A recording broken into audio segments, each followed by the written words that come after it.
Silakan duduk semuanya, sekali lagi shalom.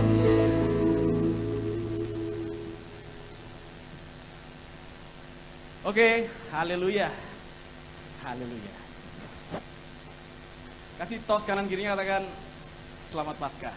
Happy Passover, Happy Easter, ya, Happy Sunday. Wow. Nah, yang menarik adalah kemarin kita aja baru selesai JC Camp. Jadi JC itu adalah ibadah remaja kita, umur 12 sampai kurang lebih itu 17 tahun, 17 sampai 18 tahun. Dan kakak-kakak youth jadi panitia untuk melayani adik-adiknya yang di JC. Nah, kita tuh buka ruang testimoni buat mereka. Jadi 18-19 April kemarin camp, sore kemarin baru selesai dari Palm Spring Nongsa. Nah, hari ini sebelum kok sharing firman Tuhan, kok pengen bacain beberapa testimoni mereka. Di sini juga ada beberapa panitia. Boleh kasih tepuk tangan buat teman-teman panitia yang sudah melayani. Jumat hari libur, Sabtu juga ada yang libur. Tapi mereka malah melayani generasi ini. Wow. Kasih tepuk tangan sekali lagi yuk buat mereka. Nah, Koko bacain beberapa testimoninya. Yang mau dengar katakan mau. Oke. Nah, ini ada beberapa Koko kan share kalian, nggak di layar ya, tapi di sini. Pada saat saya ibadah sesi yang kedua, udah ngasih ruang untuk memaafkan orang tua saya, dan rasanya pada saat dipeluk waktu itu lega banget. Pada saat ibadah sesi terakhir dan praise party, di situ saya merasakan hadirat Tuhan. Thank you juga untuk kakak JC yang mau meluk aku pas nangis tadi. Oke, kasih tepuk tangan buat Tuhan. Terus dia berkomitmen tidak lagi mau berkata kotor, melawan orang tua, dan malas-malasan. Oke, nah yang berikutnya, di sesi ketiga atau day 2, aku pas lagi doa altar atau altar call, aku ngerasa mulut aku dikendaliin. Terus mulut aku tuh dikendalikan bisa berbicara bahasa roh. Terus kasih tepuk tangan dong buat Tuhan ya. Sesi pantainya seru sih, tapi sayang hujan. Ada yang main balon dari satu tempat sampai ke tepian pantai lagi. Hahaha.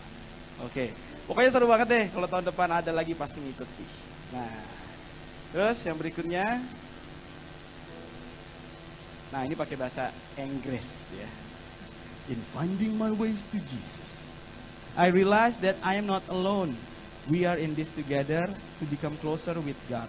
I thought that worshiping expressively is shameful, embarrassing. Aku berpikir kalau menyembah Tuhan penuh ekspresif itu memalukan, malu-maluin gitu ya. When you are doing it without any friend, and because less people would do that. Karena nggak banyak orang yang mau ngelakuin hal-hal semacam itu, nyembah Tuhan dengan ekspresif. But I felt so much joy throughout praise and worship in JC Camp. Dia bilang itu, saya ngerasain sangat bersuka cita selama PPW di JC Camp. The crowd was so hype and we asked for more songs on the second day. Worshipping expressively is the best way to serve Jesus at our age. Thank you JC team and volunteers. Oke. Saya merasa bahwa, ini orang lain lagi ya, saya merasa bahwa diri saya telah merasakan hadirat Tuhan yang begitu besar. Dan setiap pujian penyembahan hati saya tersentuh. Saya yang dari pertamanya gengsian sama adik saya, aku bisa dengan sukacita memeluk adik saya lagi. Dan di SEA Camp kali ini saya baru pertama kali berbahasa roh. Dan juga semua rasa-rasa yang saya pendem bisa saya keluarkan semuanya di situ. Dan salut buat kakak-kakak small group, panitia mendoakan semua orang, benar-benar worth it.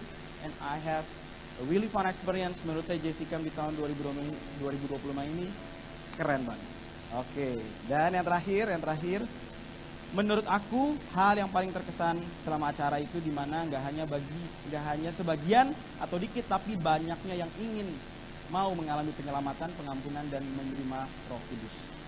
Mungkin ada sebagian yang hanya mengikuti temannya biar nggak sendirian atau malu, tetapi aku tahu dan yakin bahwa ada yang kangen untuk berdekat lagi dengan Tuhan. Dan banyak yang berinisiatif untuk maju ke depan dan mengalami semua yang terjadi pada sesi dalam acara.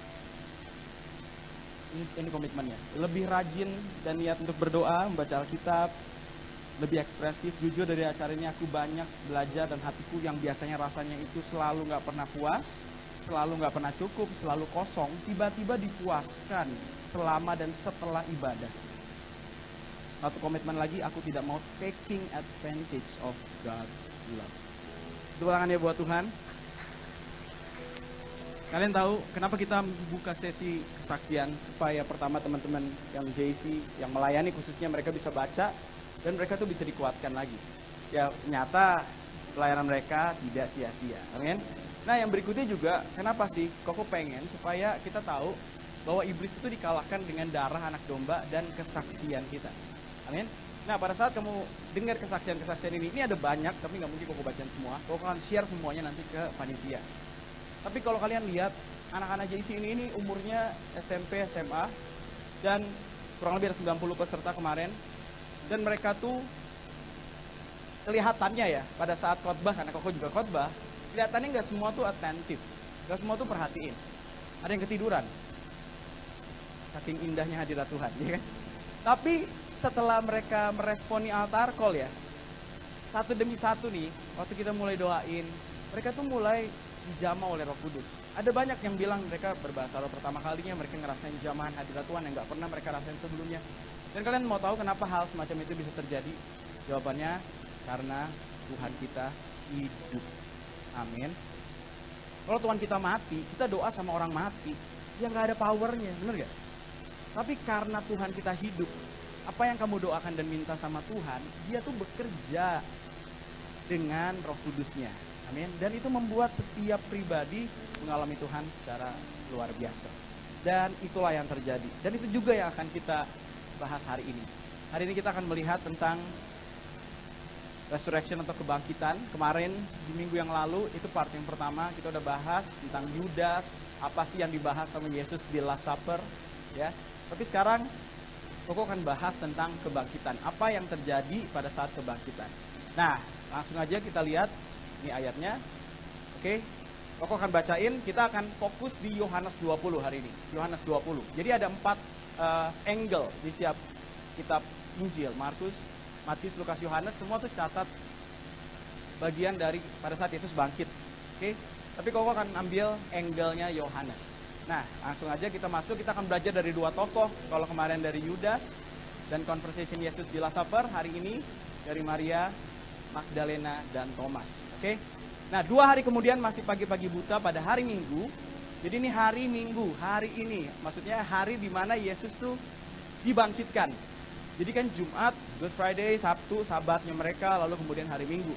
2 hari kemudian, masih pagi-pagi buta pada hari Minggu, Maria yang berasal dari desa Magdala, makanya disebut Maria Magdalena, karena dia berasal dari Magdala. Oke, ini terjemahan sederhana Indonesia. Kalau beda sama Alkitab kalian, itu karena beda versi terjemahan.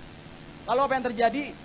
Ini perempuan yang datang ke kuburan Yesus. Maria yang berasal dari desa Magdala pergi ke kuburan Yesus. Jadi pagi-pagi buta. Waktu Koko baca dari salah satu sumber, mereka itu waktu biasanya ada orang yang meninggal, mereka akan baluri dengan rempah-rempah, ya supaya mengawetkan mayat tersebut. Nah, karena Yesus itu disalib di hari persiapan sebelum Sabat, makanya nggak cukup waktu. Mereka tuh cepat-cepat, buru-buru. Oke, kalau udah Sabat mereka nggak bisa lakukan itu. Dan akhirnya mereka ngerasa kerjaan kita belum selesai nih. Kita harus membaluri lagi tubuh Yesus juru selamat kita ini. Mereka tuh nggak datang gara-gara punya ekspektasi Yesus bangkit, enggak.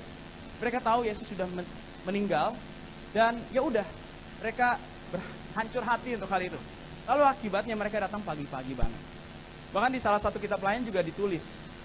Mereka tuh berpikir gimana nanti siapa yang membukakan pintu kubur itu. Pintu kuburnya kan dari batu yang besar menutupi goa tempat Yesus dikubur. Nah, sesampainya di sana, perhatikan, dia melihat batu besar, bukan batu besar yang di sini ya. Ya, batu besar penutup kuburan itu sudah dipindahkan. Oke, batu besar penutup kuburan itu sudah dipindahkan. Lalu dia berlari menemui Petrus yang juga disebut Simon dan saya juga. Saya juga di sini yang nulis Yohanes, murid Yesus. Lalu dia berlari menemui Petrus yang juga disebut Simon dan juga saya, yaitu murid yang sangat dikasihi Yesus. Jadi ceritanya gini, Maria datang melihat kuburnya sudah terbuka, mayatnya udah nggak ada, dia langsung buru-buru kasih tahu sama Simon Petrus dan Yohanes.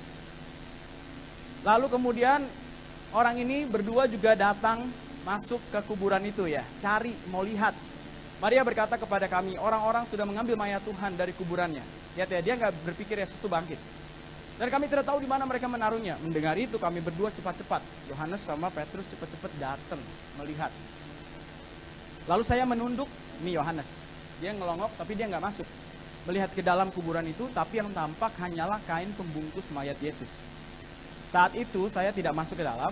Begitu Petrus nyampe, dia masuk ke dalam. Dia langsung masuk ya. Dan melihat tempat kain itu ditaruh. Waktu dia lihat Petrus masuk, baru Yohanesnya ikut masuk. Oke?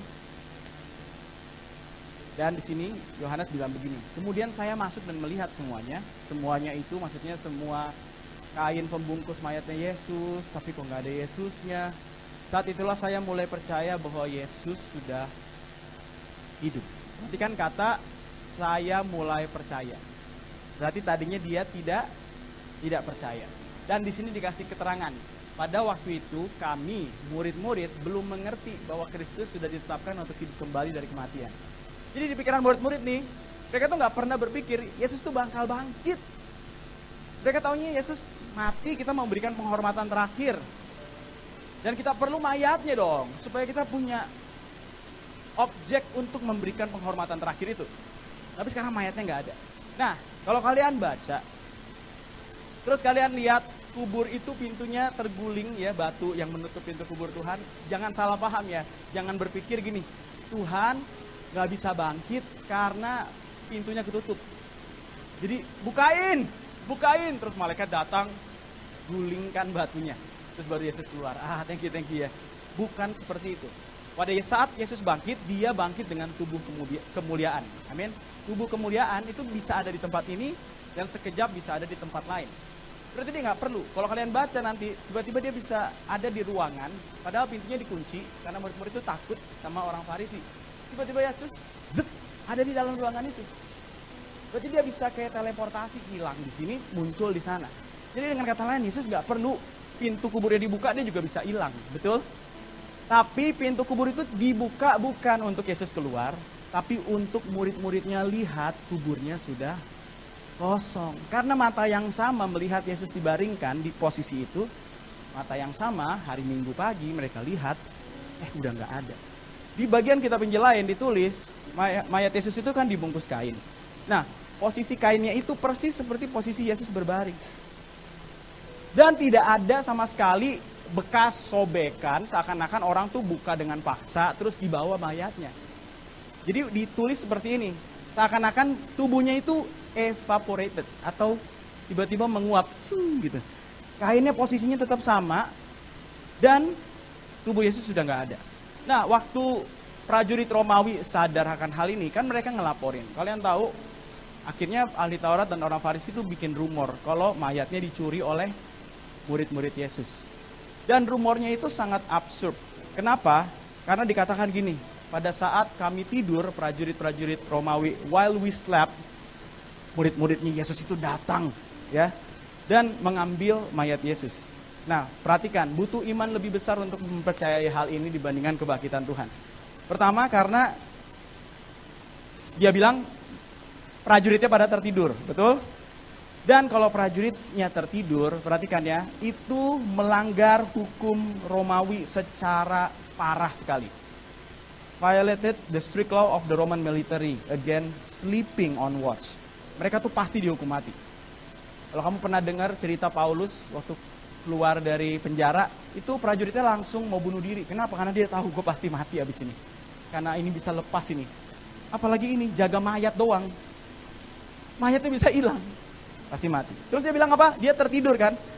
Bayangin dia bisa tertidur segitu lelapnya sampai dia nggak dengar kalau ada yang gulingin batu kuburnya. Bener gak?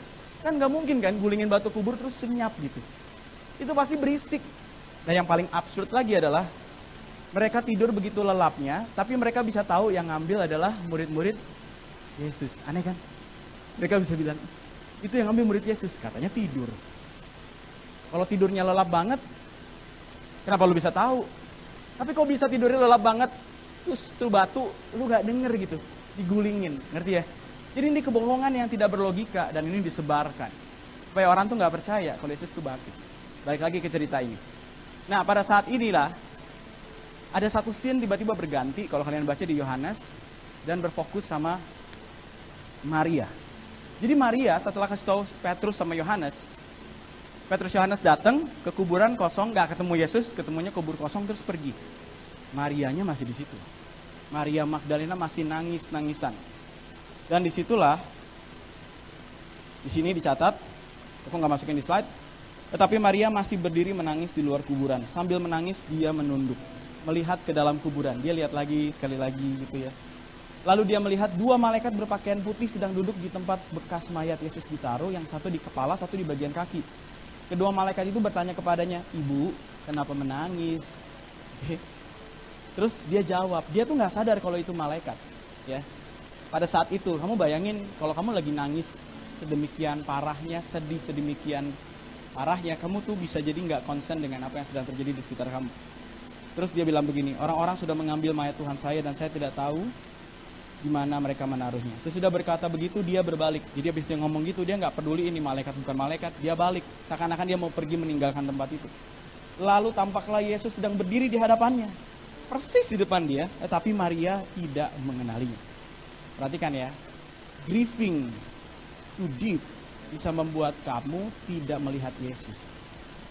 Kesedihan yang terlalu dalam membuat kamu tidak menyadari bahwa Yesus tuh ada di sebelahmu, di depanmu, di sekitarmu. Amen. Coba perhatikan, faktanya Yesus tidak pernah meninggalkan Maria.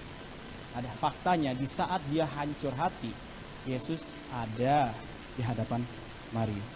Maria berpikir bahwa orang itu adalah tukang kebun. Ya, dia pikir tukang kebun.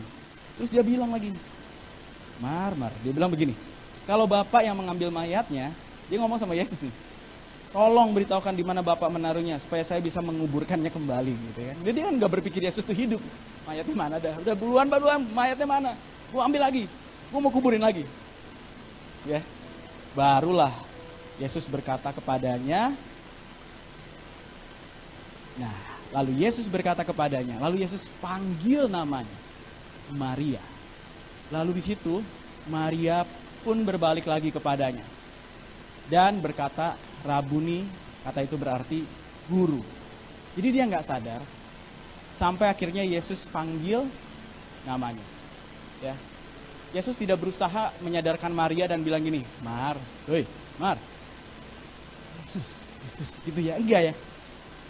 Dia tidak berusaha menarik perhatiannya si Maria ini, tapi dia memanggil dengan intonasi yang sering dia pakai pada saat dia mengenal Maria sebelumnya. Dan di momen itu, waktu ada personal relationship, ya, ditujukan kepada Maria, Maria langsung terbuka matanya, dan disitulah Maria tahu ini Yesus. Nah, kalian lihat responnya waktu dia tahu. Kemudian kata Yesus kepadanya, janganlah menahan aku karena aku belum kembali kepada Bapa. Berarti dengan kata lain, waktu dia sadar ini gurunya, dia langsung peluk atau genggam kenceng-kenceng. Kalian pernah gak kayak gitu? Udah gak ketemu orang ini sekian lama, terus ketemu, gak pengen dia pergi lagi rasanya. Jadi kamu pegang dia. Mungkin Maria ini peluk dia kenceng-kenceng. Terus Yesus tuh bilang, tunggu, tenang.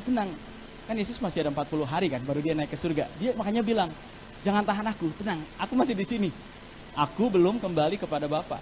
Kamu pergi kepada sahabat-sahabatku, beritahukanlah aku sudah berangkat kepada Bapakku yang juga Bapakmu.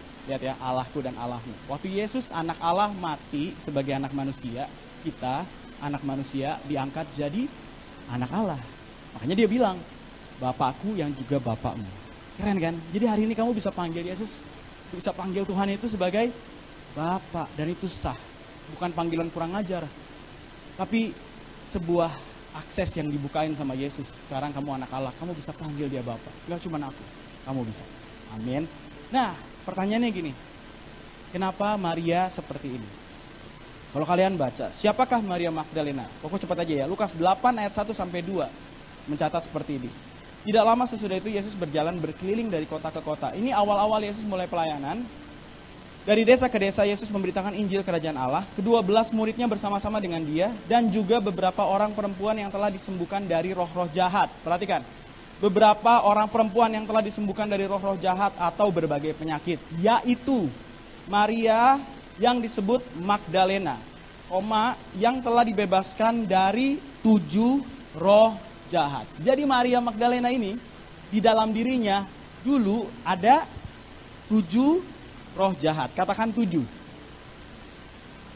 Terus kita bahas dulu ya, seberapa parah memang kalau ada 7 roh jahat. Matius 12 ayat 43 sampai 45 bisa memberikan petunjuk tentang hal ini. Yesus pernah ngomong sama murid-muridnya, ingatlah contoh ini.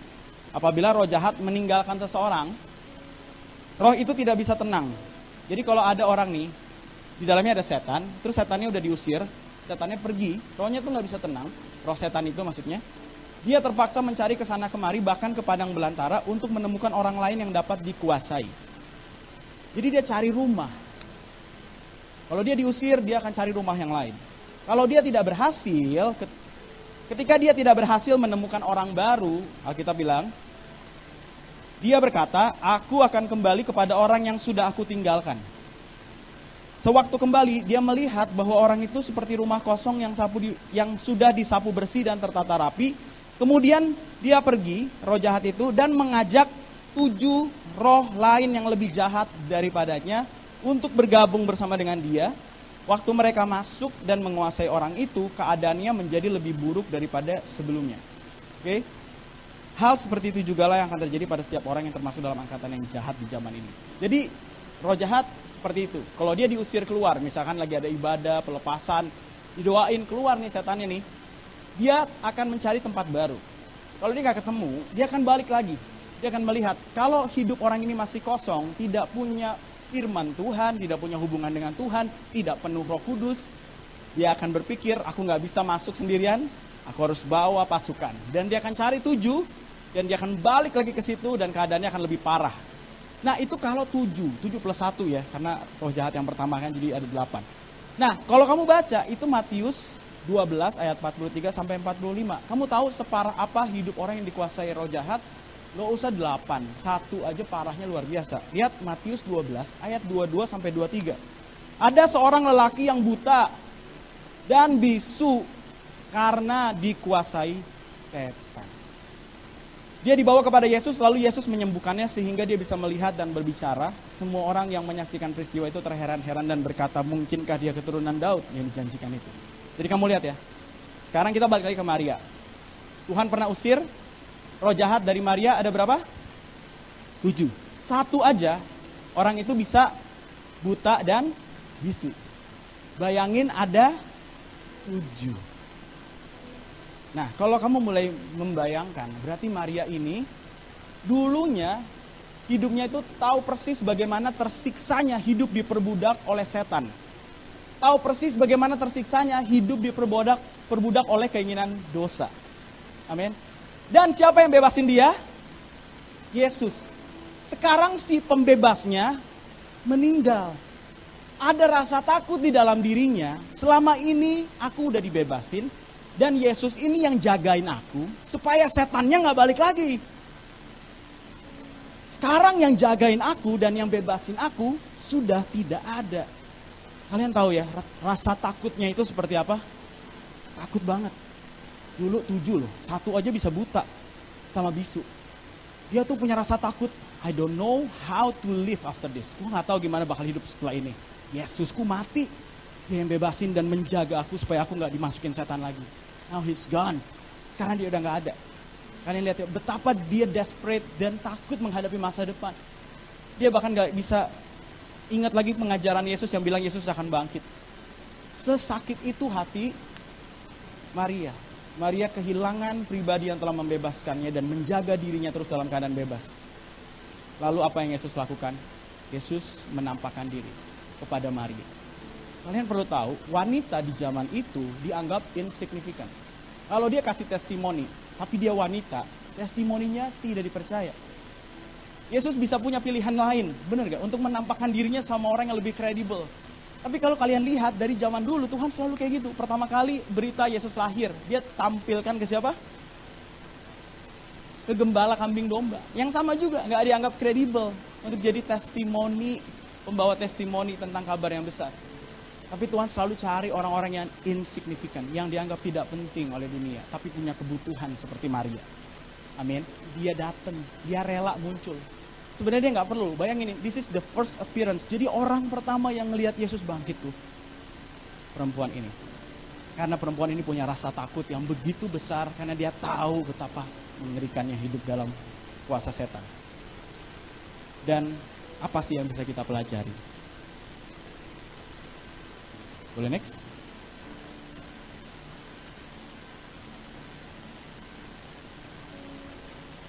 Perhatikan ini. Koko bacain bahasa Indonesianya dulu ya. Tuhan meresponi ketakutan kita. Katakan amin. Seperti Maria takut, Tuhan meresponi ketakutan Maria. Dia bisa aja nih nunggu Maria nanti balik sama murid-murid terus sekalian aja baru dia muncul, ya kan? Tapi dia addressing kebutuhan Maria secara personal. Lihat ya, Tuhan kita Tuhan yang personal. Dia tidak hanya sekedar hadir di saat-saat tertentu, dia tidak cuma hadir di big moment dalam hidup kamu, dia hadir di setiap musim dalam hidup kita. Dia bangkit dari kematian bukan supaya sekedar nunjukin dia Tuhan, tapi supaya dia membuat kamu percaya kalau dia akan menyertai kamu selama-lamanya. Amin. God responds to your fear. Adakah di sini kamu sedang merasa takut? Adakah di sini kamu ngerasa khawatir menghadapi masa depan? God respond your fear not with distance, bukan dari kejauhan, but with presence. Amin. Tapi dengan hadiratnya, dia hadir. Tapi seringkali kesedihan yang terlalu dalam membuat kamu tidak menyadari kalau dia hadir. Dia nggak cuma hadir di masa-masa tertentu, tapi dia hadir di setiap musim dalam hidup. Dia bangkit buat kamu. Amin. He is risen for you. He is risen for you. Kalau dia udah janji, dia pasti tepati. Namanya aja disebut apa? Immanuel, Allah beserta kita. Dia udah mikirin suatu hari aku harus naik ke surga nih. Siapa yang akan menemani kamu ya? Makanya dia utus pribadi Allah Roh Kudus. Allah Roh Kudus itu adalah Allah itu sendiri. Dia gak kasih second best buat temenin kamu. Dia kasih dirinya sendiri buat temenin kamu. Amin. Dan itu sama levelnya. Allah Bapa, Anak, dan Roh Kudus. Dan dia menyertai kamu. Jadi dia bangkit supaya kamu tidak perlu menghadapi ketakutanmu sendirian. Amin. Kalau dulu dia tolong kamu, hari ini dia akan tolong kamu. Amin. Dia bangkit untuk memberikan kamu ketenangan. Kalian tahu waktu setelah ini berlalu nih, akhirnya pulanglah Maria. Maria ngumpul sama murid-murid yang lain, tapi di situ nggak ada Thomas. Terus Yesus muncul. Nah waktu Yesus muncul, kata-katanya begini. Ini terjemahan sederhana Indonesia ya, Yohanes 20:19-23. Coba kita lihat apakah ada di sini. Oh belum ada. Oke, kalau gitu kok bacain dulu. Jadi semua pintu sudah kami kunci karena kami takut kepada para pemimpin Yahudi. Tiba-tiba Yesus muncul dan berdiri di tengah-tengah kami, lalu memberi salam. Perhatikan kata-katanya ya. Biarlah kalian merasa tenang di hati. Itu terjemahan sederhana Indonesia. Damai sejahtera bagi kamu. Biarlah kalian merasa tenang di hati. Jadi Tuhan bangkit nih. Cuma mau bilang gini. Biarlah kalian merasa tenang di hati. Tenang. I'm here. I'm alive. You are not alone. Amin.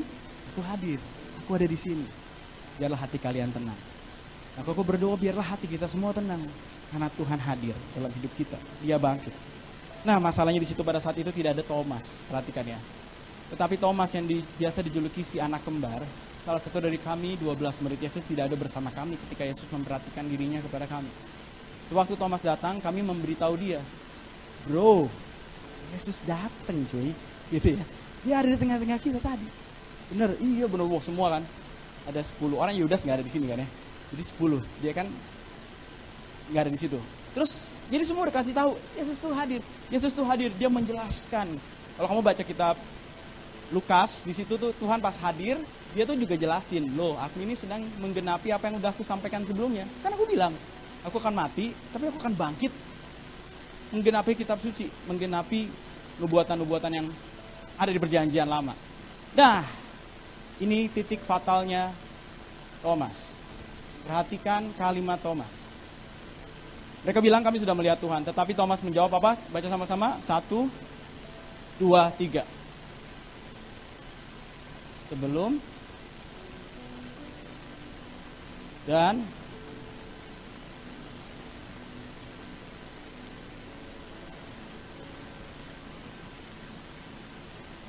kesalahan fatalnya, aku tidak akan percaya. Tuhan gak masalah nih sama yang dia minta. Bekas luka paku, masukin jari, dia tuh gak masalah. Tapi once dia bilang gini, aku tidak akan percaya, berarti Thomas tidak selamat. Dengar ya, walaupun dia murid Yesus, kalau dia gak percaya, dia nggak selamat. Dia mati binasa. Aku nggak akan percaya. Kalau kalian sering dengar, Thomas tuh sering dibilangin julukannya ya, Thomas the Doubter, Thomas si peragu. Tapi Alkitab nggak bilang Thomas tuh ragu. Thomas nggak percaya. Kalian tahu, sefatal ini, dan akhirnya Tuhan nggak mau biarin satu muridnya ini hilang. Selama dia masih hidup, Tuhan akan kejar si Thomas ini. Kamu pernah kenal Tuhan, terus kamu tinggalin Tuhan sekian lama, dan kamu pernah declare waktu kamu lagi dalam keadaan susah, gue gak percaya lagi sama Tuhan. Lihat ya, kamu pasti dikejar Tuhan, karena dia gak mau kamu binasa. Makanya seminggu kemudian tuh Tuhan datang untuk menunjukkan dirinya. Nah, kalian tahu, yang pernah ngomong kayak gini, gak cuma Thomas. Petrus menyangkal Yesus 3 kali. Coba kalian lihat statementnya. Waktu Yesus ditanya orang yang pertama, dia mengelak. Yesus ditanya orang yang kedua, dia mengelak. Terakhir, tidak lama kemudian orang-orang yang ada di situ berkata juga kepada Petrus, engkau ini pasti salah seorang dari mereka. Apalagi engkau seorang Galilea. Perhatikan kalimat ini. Maka mulailah Petrus mengutuk dan bersumpah, aku tidak kenal orang yang kamu sebut-sebut ini. Matilah dia. Berarti dia terpisah. Dia nggak percaya Yesus. Berarti tidak ada yang menebus dosa dia.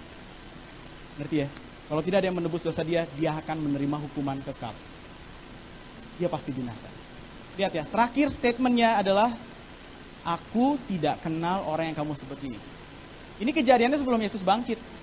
Kalian tahu pas Yesus bangkit, Yesus kasih pesan yang spesifik dan harus ada Petrus di situ. Kalian lihat ini. Ini di Markus, ayatnya bukan Yohanes ya. Sorry di situ salah tulis. Ayatnya ada di Markus 16 ayat 7. Nanti kalian boleh baca. Waktu Yesus menunjukkan diri sama Maria, kitab Markus tuh mencatat hal yang berbeda dengan kitab yang lain. Yesus ngomong gini sama Maria Magdalena tadi. Now go and tell his disciples, including Peter. Harus ada si Petrus di situ ya. Harus ada si Petrus. Including Peter. Kalau enggak dia binasa. Dia harus ada nanti ya. Dia harus lihat aku tuh hidup. Aku mau restore kepercayaannya dia lagi. Aku mau restore hatinya dia lagi. Kalau dia gak ketemu aku pada saat aku udah dibangkitkan, dia akan mati dalam pernyataan, aku tidak kenal orang yang kamu sebut-sebut ini. Dan kalau itu terjadi, dia akan masuk dalam hukuman kekal selamanya. Tuhan tuh gak mau. Tuhan gak mau satu orang pun dari kita ini binasa. Amin. Tuhan tidak mengendaki supaya kita binasa, melainkan beroleh hidup yang kekal. Makanya dia bilang, please, including, make sure. Kenapa di sini gak disebut Thomas? Karena Thomas pada saat itu gak sebut pernyataan kalau dia gak kenal Tuhan. Benar gak? Selama itu Thomas tuh nggak menyebut, kalau kalian baca nih sebelum penyalipan Yesus, Thomas tuh nggak sebut pernyataan, gue nggak kenal, gue nggak akan percaya. Dia nggak sebut. Yang sebut tuh cuma Petrus. Makanya pada Yesus bangkit, Yesus langsung bilang, including Peter, dia harus ada. Aku akan menyatakan diri, aku akan menunjukkan diriku kalau aku hidup. Makanya minggu kemudian Tuhan kejar juga Thomas, karena Thomas pada saat teman-temannya bilang kita udah lihat Yesus, dia bilang aku nggak akan percaya. Akhirnya apa yang terjadi? Yesus datang dan membiarkan tangannya disentuh oleh Petrus, tangan yang berlubang paku, perutnya, dan seterusnya. Lihat ya, Tuhan tuh gak masalah. Kamu mau pembuktian, ya gak apa-apa. Tapi jangan declare sembarangan di saat kamu sedang tertekan. Hati-hati ya guys. Aku akan tutup dengan ini. God does everything He can to restore those who once knew Him but have drifted away. Tuhan akan melakukan segalanya yang dia bisa untuk memulihkan mereka yang dulu pernah kenal Tuhan, tapi meninggalkan Tuhan. Mungkin salah satunya ada di sini, ada di antara kita. Tuhan akan lakukan segalanya. Seperti dia lakukan itu buat Petrus, seperti dia lakukan itu untuk Thomas, dia akan lakukan itu buat kamu. Amin. Karena kamu sudah kenal dia. Terus kamu pernah menyangkali imanmu, atau kamu pernah bilang, aku gak kenal Yesus lagi, aku gak percaya dia Tuhan dan Juru Selamat. You are in danger. Makanya kamu pasti will be chased by the presence of God. Ada aja. Tapi ujung-ujungnya tergantung respon. Ya gak? Tuhan akan lakukan segalanya, tapi kalau kamu tidak meresponinya, selesai. Dan di sini perhatikan kalimat berikutnya, be careful what you declare in the midst of pressure. Dengar ya, setiap kita tuh nggak mungkin hidup tanpa pressure, ya kan? Kita pasti ngalamin pressure, masalah, kadang tambah besar, tambah parah. Seiring kita bertambah usia, enggak tambah enak, masalahnya tambah banyak, tanggung jawab tambah besar. Gak ada orang-orang yang cover kita lagi. Orang tua kita mungkin dipanggil Tuhan, sampai akhirnya kita seperti menjalani hidup ini sendirian. But in the midst of pressure, be careful on what you declare. Jangan sampai kamu bilang, aku gak percaya lagi sama Tuhan, aku gak percaya kalau Tuhan itu baik. Hati. Lihat ya, sepowerful itu perkataan kita. Makanya pada saat kamu mau terima Yesus, apa yang harus dilakukan? Kamu harus mengaku dengan mulutmu dan percaya dalam hatimu. Berarti harus ada declaration. Kalian tahu waktu orang mau menikah, mereka tuh ada di altar. Mereka tuh nggak langsung dikasih cincin, ya udah didoain. Ada yang namanya mereka tuh harus menyatakan komitmen mereka. Dan biasanya pendeta tuh akan tanya, apakah kamu bersedia menikahi si A? Apakah kamu bersedia menikahi si B? Dan harus dia jawab, ya saya bersedia. Waktu dia jawab, yang dengar bukan cuma saksi, sorga dengar. Mereka dipandang Tuhan, bukan lagi dua, melainkan satu. Blessing Tuhan turun atas pernikahan itu. Sepowerful itu declaration kamu. Sepowerful itu declarationnya Petrus dan juga Thomas. Waktu dia bilang, aku gak akan percaya sampai aku lihat. Dan hal itu yang membuat kita harus sangat berhati-hati dengan apa yang kita deklarasi di tengah tekanan. Yang mengerti boleh katakan amin. Akan tutup dengan ayat yang terakhir. Musik boleh maju. Lalu Yesus berkata kepadanya. Kepada siapa? Thomas. Tapi sebenarnya Yesus itu lagi addressing hal ini ke kita semua yang ada. Our future believer. Ya. Orang-orang percaya berikutnya yang akan datang. Coba baca sama-sama yuk. 1, 2, 3. Lalu Yesus berkata kepadanya, sekarang baru kamu percaya karena sudah melihat aku. Tetapi Allah akan sangat memberkati setiap orang yang percaya kepadaku walaupun belum melihat aku. Kita tidak bisa lihat Yesus lagi secara fisik, betul? Butuh iman untuk percaya apa yang dituliskan Alkitab. Alkitab ditulis kurang lebih 2000 tahun yang lalu. Paling nggak kitab Injilnya ditulis abad-abad awal setelah Yesus lahir. Kita tuh hidup jauh sekali dari masa itu. Butuh iman untuk percaya kalau Yesus itu bangkit. Hari ini banyak orang tuh bilang Yesus tuh gak bangkit. Yang mati itu diserupakan Yesus. Bukan Yesus. Kalau itu benar, murid-murid gak akan mati martir untuk kesaksian palsu. Betul gak? Ngapain Thomas, kalian tahu ending hidupnya? Dia mati di India sebagai martir. Dia yang tidak percaya. Sekali Tuhan reassure his belief, dia percaya sampai mati. Dia percaya sampai kalaupun dia harus mati, dia tidak akan meninggalkan kepercayaannya. Wow. Itu Thomas. Oke. Dan Tuhan pesan lewat cerita Thomas. Gini ya, kalau cerita Thomas ini gak penting, gak mungkin dimasukin di kisah resurrection, kebangkitan Yesus. Kalau cerita Maria Magdalena gak penting, gak mungkin dimasukin di situ. Berarti ada hal-hal dia mau address buat kita semua di hari kebangkitan Tuhan ini. Amin. Yang pertama, adakah di antara kamu yang seperti Maria yang penuh dengan rasa takut, seperti gak punya harapan? Kamu mungkin pernah percaya, lalu kemudian kamu mulai kehilangan kepercayaan. Dengar, Tuhan tidak menjawab kamu dari kejauhan. Dia akan menjawab kamu dengan hadiratnya. Amin. He will be presence. Tapi kamu perlu hapus air matamu dan melihat ke depan. Yesus ada di situ, menyertai kamu. Amin. Dia gak tinggalin kamu. Kadang air mata kamu yang membuat ada kabut yang menutupi kehadiran Tuhan. Kamu pikir Tuhan gak ada? Dia gak pernah berhenti memperhatikan kamu. Dan Tuhan bangkit adalah untuk menyertai kamu selama-lamanya. Apapun musim hidupmu. Bukan cuma saat kamu di atas gunung, tapi juga pada saat kamu ada di dalam lembah. Tuhan yang sama akan menyertai kamu. Yang berikutnya, Thomas. Thomas mengajarkan kita hati-hati pada saat kita mendeklarasikan sesuatu. Orang yang bilang dia tidak kenal Tuhan atau tidak percaya kepada Tuhan, dia akan binasa selama-lamanya.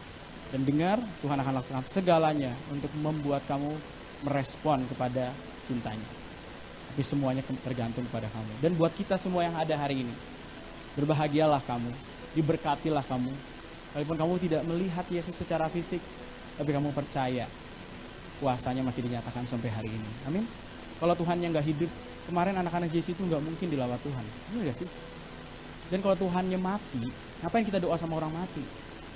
Tuhan kita hidup. Hidup dan tidak mati lagi.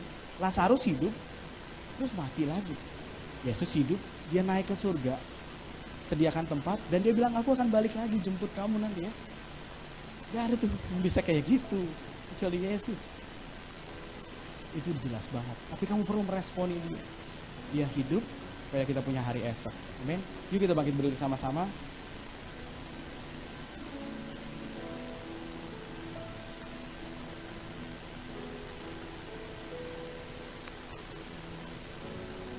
Bapak, terima kasih Tuhan. Buat hari ini kami bersyukur sebab juru selamat kami tidak hanya mati bagi dosa kami, tapi hidup untuk menyertai kami yang masih hidup hari ini. Sungguh hal yang sangat luar biasa. Dan kalau kami lihat, Tuhan gak pernah let anyone down. Maria tidak dibiarkan pada saat dia begitu hancur hati. Thomas tidak dibiarkan pada saat dia tidak percaya. Semuanya dipilih, diangkat sama Tuhan. Diubahkan, ditaruh di tanah yang solid, ditaruh di tanah yang kuat, on the solid ground. Itu tanda kalau Tuhan tuh gak pernah membiarkan kamu sendirian. Yuk angkat tangan kita yuk. This is what